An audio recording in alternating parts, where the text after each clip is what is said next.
So you're going to be in your own timeline. That is going to be as a version of a blueprint into another sequences of frequency in a structure.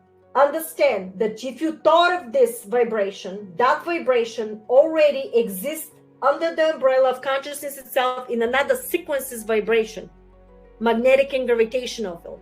However, in order to become a matter, you gotta start the collapsing, the actions, the thoughts, and the emotion to become specific magnetic and gravitational field to become a matter within your structure. Okay. However, in a quantum structure, you cannot think of this reality, whatever you imagine, if it doesn't exist already into the quantum field of consciousness itself. You have to know the vibration first in order even to think of it and project it. But because it's quantum, everything is in the now, reality within the reality, there's no time. You actually creating it in the now in order to exist in the future. So not only that you think of it right now, something, but that whatever you think right now, you gotta know it first in order to project it. But because it's in the now, you gotta create it in the now in order to see it.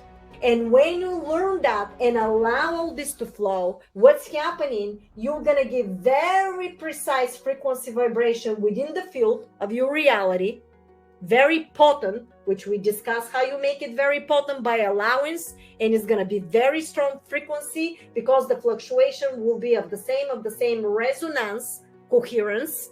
Okay, so it's going to collapse. The collapsing will be similar and not fluctuating in a crazy timelines of latitude, altitude. And when this happens, your frequency will be so potent on vibration, so precise in the numbers and sound waves, that is gonna shrink the time. And when you create another version, could be maybe simultaneously through synchronicity or sometimes right away. And this is how you also shrink in time. And that modality, they taught me 15 times of constantly repeating on and on and on.